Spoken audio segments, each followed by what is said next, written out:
Praise the lord. మన ప్రభువును ప్రియరక్షకుడైన యేసుక్రీస్తు పరిశుద్ధ నామములో కూడి వచ్చిన మీ అందరికీ శుభములు, వందనాలు.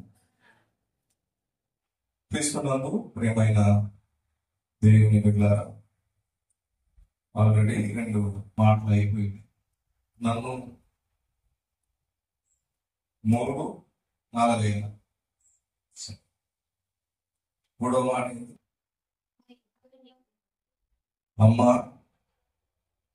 ఇదిగో నీ కుమారుడు. శిష్యుని వైపు చూచి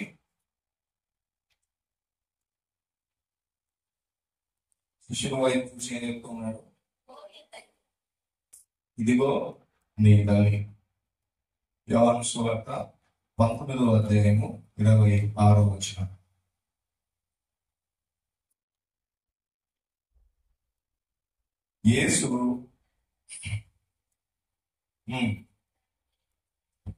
యేసు తన తల్లియు తాను ప్రేమించిన శిష్యుడును దగ్గర నిలిచి ఉండుట చూచి, అమ్మా, ఇదిగో నీ కుమారుడు అని తన తల్లితో చెప్పాను.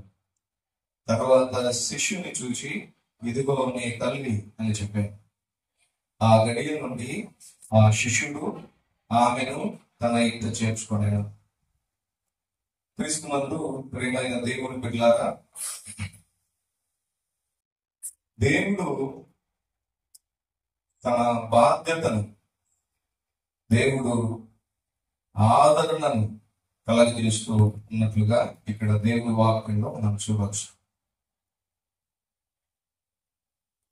ఒక తల్లికి 10 మంది పిల్లలను పెంచి పోషిస్తూ ఉందని ఒక తల్లి. ఆ 10 మంది పిల్లలు కలిసి ఆ ఒక్క తల్లిని పెంచలేకపోయినారు. తల్లి ఎంతమంది పిల్లలు పోషించింది? 10 మంది పిల్లలు పోషించింది. వారు చదువులోనేమి, వారికి ఆహారం అయితేనేమి, వారికి వస్త్రధారణ అయితేనేమి, వారి ఆలంబన అయితేనేమి, అన్ని విషయాల్లో ఆ 10 మందిని ఎంత కష్టపడిందో మనకు తెలుసు. 10 మంది పిల్లలు ఈ లోకంలో పెంచాలంటే ఎంత కష్టం మనకు తెలుసు. ఆ ఒక్క తల్లి 10 మంది పిల్లలను పెంచింది, ప్రయోజనం చేసింది. అయితే ఆ 10 మంది పిల్లలు ఒక్కళ్ళు కూడా ఆ తల్లిని ఏం చేయలేకపోయినారంట? పెంచలేక అనాథం చేసి విడిచిపెట్టేసినటువంటి పిల్లలు ఎందరో ఈ లోకంలో మనకు తెలుసు. అనాథాశ్రమాలు ఉన్నాయంటే ఒకసారి ఆలోచించండి. దేవుడు మనకు చూపించినటువంటి బాధ్యత, దేవుడు మన పట్ల కలిగి ఉన్నటువంటి ఆ ప్రేమ, దేవుడు మనకు తెలియజేస్తూ ఉన్నటువంటి ఆ యొక్క ఆదరణ, బాధ్యత, దేవుని గురించి తెలియకనే ఈనాడు అనేకులు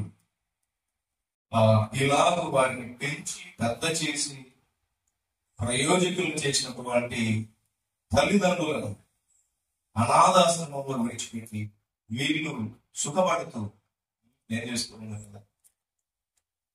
సో ఎందుకు ఇది నేను జ్ఞాపకం చేస్తూ ఉన్నానంటే, యేసుక్రీస్తు ప్రభువు చనిపోతాడు, శిలువలో 3 మేకుల మధ్య ఆయన వేలాడబడుతూ ఉన్నాడు.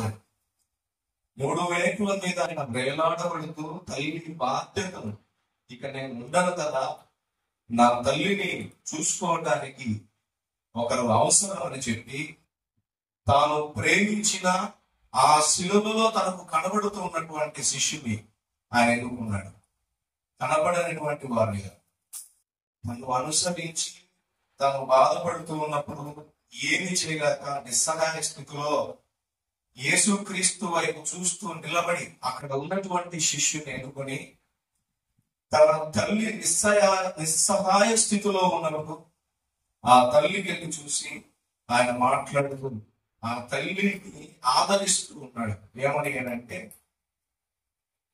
అమ్మా, ఇదిగో నీ కుమారుడు, ఇదిగో నీ తల్లి.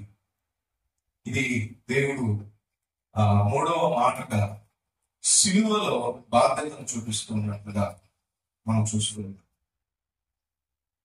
నిజంగా అనాథాశ్రమాలలో, వృద్ధాశ్రమాలలో తలదాల్చుకుంటున్నటువంటి తల్లులందరూ మనం చూడవచ్చు. అట్లా అని వారి ఆర్థిక స్థితి తల్లిని పోషించగలిగేదిగా లేదా అంటే అనే కాదు, అన్ని సమృద్ధిగా కలిగిన వారే. అదేంటి, వారు తమ బాధ్యతను, దేవుని ఆజ్ఞను మర్చినటువంటి వారు. మరి ఆ జాబితాలో వారు, అటువంటి స్థితిలో వారు తల్లి బాధ్యత లేకుండా, తల్లిదండ్రుల బాధ్యత లేకుండా అనాథాశ్రమంలో, ఇంకా ఎక్కడ ఓల్డేజ్ హోమ్లలో వారి తల్లిని, తండ్రులను విడిచిపెడుతూ వారి పట్ల బాధ్యత, వారిని చూపించాల్సిన చూపించకుండా బాధ్యత రహితంగా నేర్పి ఉంటుంది. అట్లాంటి ముందుకు అదే స్థితిలో ఇప్పుడు మనం కూడా వాళ్ళలాగానే మనం కూడా ఉన్నామనేటువంటి విషయాన్ని జ్ఞాపకం చేస్తుంది.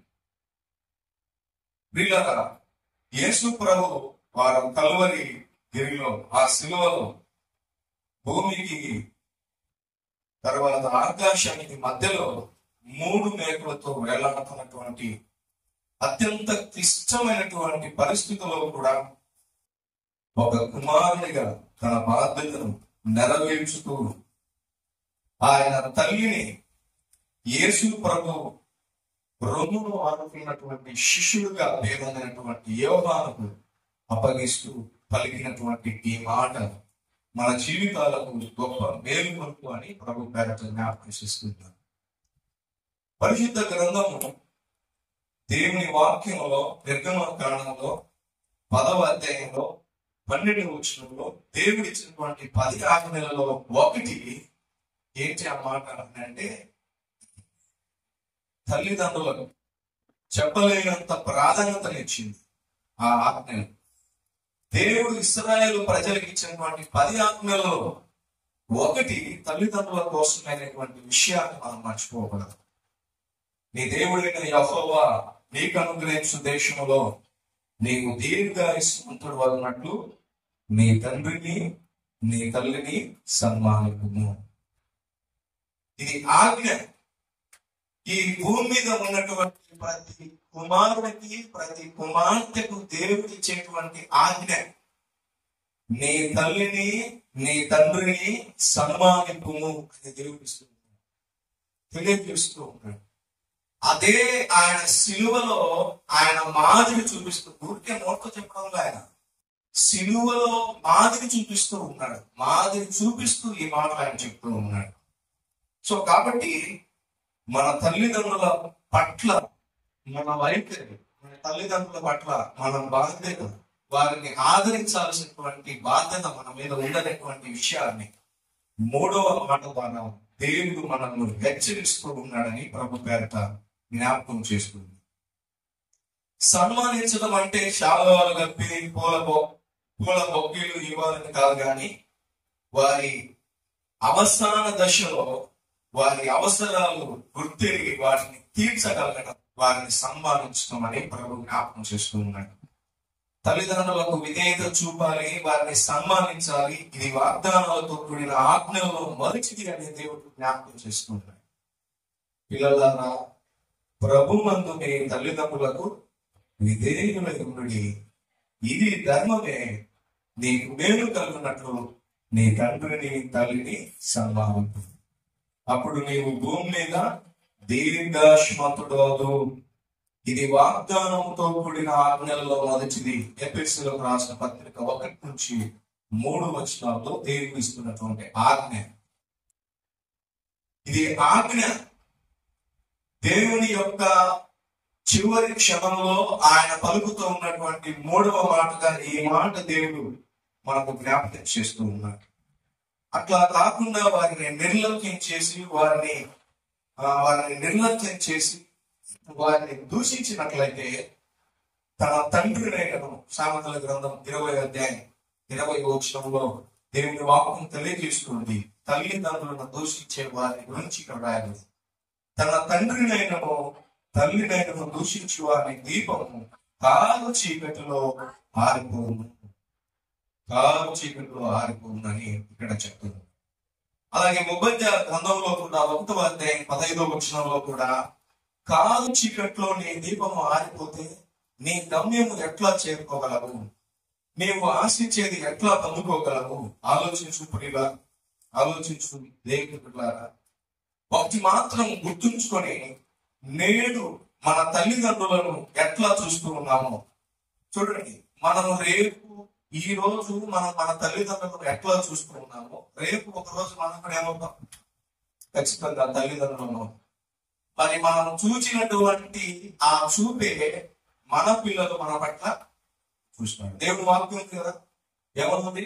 మనుషుడు ఏ విత్తనం విత్తుతాడో అదే పంటను వస్తుంది. ఇప్పుడు నువ్వు తల్లిదండ్రుల పట్ల ఆనందంగా వారి పట్ల నువ్వు ప్రేమను చూపించలేకపోతే, వారిని ద్వేషించినట్లయితే, రేపు నువ్వు తండ్రి అయినప్పుడు, రేపు నువ్వు తల్లి అయినప్పుడు నీ పిల్లలు కూడా నీ పట్ల అలాగనే ప్రవర్తిస్తామని దేవుడు తన వాక్యంలో చెబుతూ ఉన్నాడు.